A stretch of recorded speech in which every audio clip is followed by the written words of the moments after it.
2025, from dread to hope, where I thought we'd be, where I hope we're going. Christmas 2012, Bogota, Colombia. I had just read someone famous's prediction that humans would face near-term extinction and that would happen in 2025. Granted, it is only 3rd January. He could still be right. In fact, I look forward to Year in Review 2025 after 31st December has passed to check if we are all still around. We all will decidedly not be around.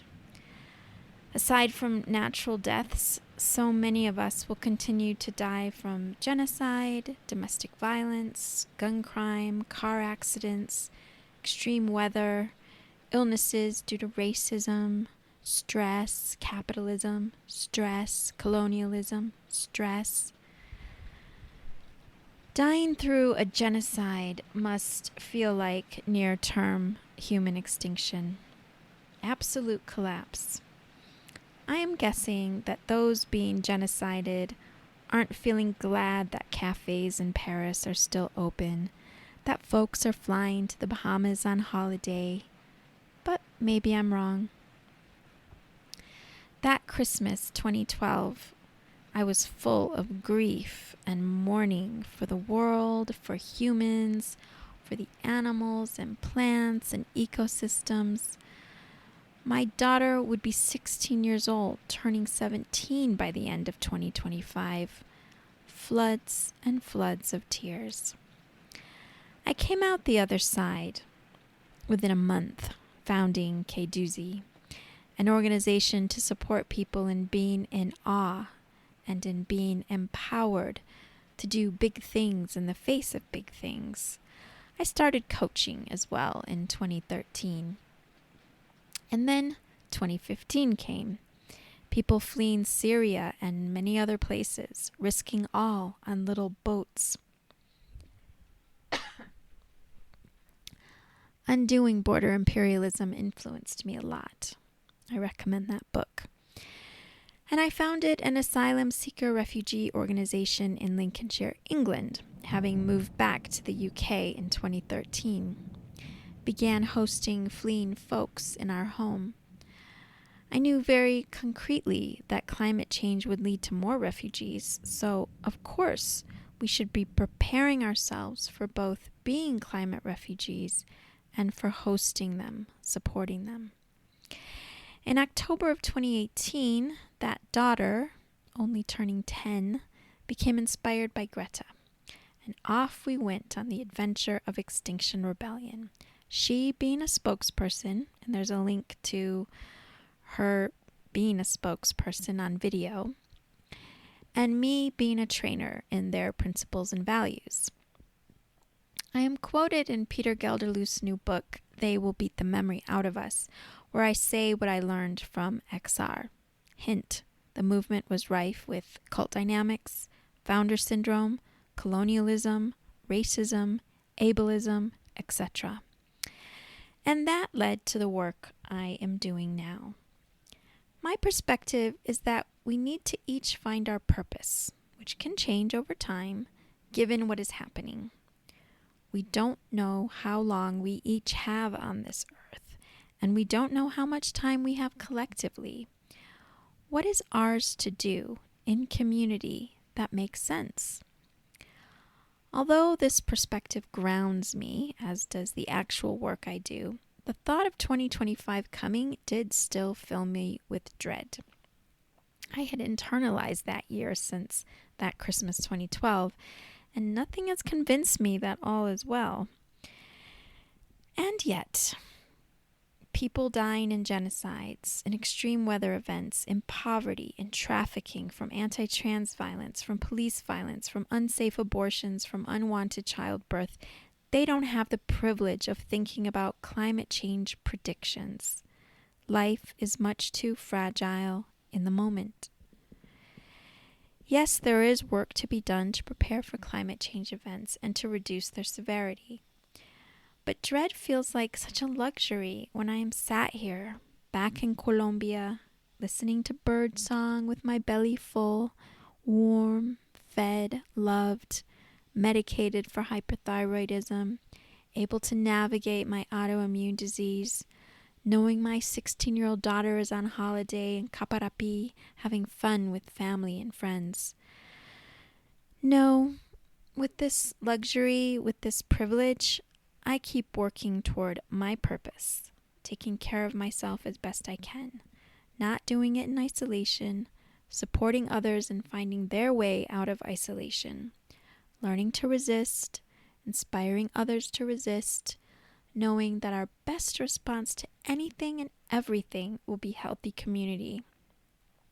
I have hope that we will see more and more people realizing this and embracing it. On that note, here is what my plans for 2025 include. With regard to work, community, well, I'm not actually sure what to expect from paid work this year. I do need to trust that the resources I need will flow towards me and to support that flow by allowing my own resources to flow towards others. A few of us have some ideas for a couple of community building organizations, which I will share with you all when their time comes. Cultural awareness and humility, positionality. Some contracts I have still include some work in 2025, so I know I will run at least 9 trainings over the next few months. Feedback culture, power and privilege, microaggressions, different sorts of cultures, organizational systems, group coaching. Coaching. I know coaching will continue, and I hope it grows. Hint, hint, I work on a gift economy basis. Book with me. Links in the show notes. Activism. The projects on degrowth and fascism, some writing on waves, hands around, all this. Even have some handmade gifts planned for my affinity group. We'll be offering support spaces as people navigate same all that as above. Plan to do some writing and podcasts as well on Sudan, Congo, and Haiti. Books. These are the books I plan to finish in 2025. Aid State, Elite Panic, Disaster Capitalism, and the Battle to Control Haiti by Jake Johnston. Seeing Haiti named in the same breath as Palestine, I want to learn more. I am nearly halfway through this book and it makes me so angry. Angry at the US, angry at Europe, angry at the UN. They 100% don't have people's best interests at heart. Parable of the Sower by Octavia E. Butler. Also halfway through this classic, written in 1993 and taking place in 2024 to 2027. It's believable. Weeps. Wayward Lives, Beautiful Experiments, Intimate Histories of Riotous Black Girls, Troublesome Women, and Queer Radicals by Saidiya Hartman. Continuing my reading into Afro-pessimism, only a quarter of the way through this astounding book about around 1900, the conditions atrocious and the responses liberatory. Black Disability Politics by Sami Shalk. As someone with a disability long-term health condition, I don't want to get sucked into a white version of disability politics. We all start out our lives being oppressed by adults, and we may all end up being oppressed by ableist society. So this is a must-read. They Will Beat the Memory Out of Us, Forcing Nonviolence on Forgetful Movements by Peter Gelderloos. I love all of Peter's books, and this is the one where I am quoted on XR. Joyful Militancy by Carla Bergman and Nick Montgomery. Another book I am reading for the Degrowth and Fascism Project. It is so beautiful. We'll share more soon. A Short History of Transmisogyny by Jules Gill Peterson. Because, of course, things are getting rough. Gotta finish this. War and Peace by Leo Tolstoy. Because I promised my daughter I would finish it. I'm only on page 108 of this classic, but I can finish it by the end of the year if I read just one short chapter a day. And these are the books I plan to start and finish in 2025. La Voragine by Jose Eustacio Rivera. This will be the first book I read in Spanish. It's a top Colombian classic after those of Gabriel Garcia Marquez. Written in 1924, the book is about the rubber industry and biodiversity. Being Numerous, Essays on Non-Fascist Life by Natasha Leonard, and yet another book for the Degrowth and Fascism Project. Organization, Continuity, Community by Peter Gelderloos. Quote, false modesty has prevented us from seeing how effective we've been. Ego has prevented us from seeing how systematically we fumble revolutionary situations. It's time to get real, unquote. Didn't even know he had another book out in 2024. This one doesn't have an ebook version yet, so I'm going to have to figure out how to get it here to Colombia, or just be patient and let it take 3 months. No Spiritual Surrender, Indigenous Anarchy in Defense of the Sacred by Clee Benally. Because everyone is recommending this book, and because I am going to be prioritizing Black and Indigenous anarchist writing and thinking, although my newsletter reading does not reflect this yet. Resisting AI, An Anti-Fascist Approach to Artificial Intelligence by Dan McQuillan. Because, of course, this book has been recommended by Indigenous anarchist organizer Kelly Hayes. See her newsletter below. Newsletters, mainly on Substack. Surviving Leviathan with Peter Gelderloos. I'm going to quit going on about him, but I will say that his incurable brain cancer diagnosis wallops me. Read him. U.S. anarchist with extensive experience in Catalonia. Deep Medicine with Rupa Maria. Highly recommend her book Inflamed, Deep Medicine and the Anatomy of Injustice with Raj Patel. She writes in this Substack about genocide and illness.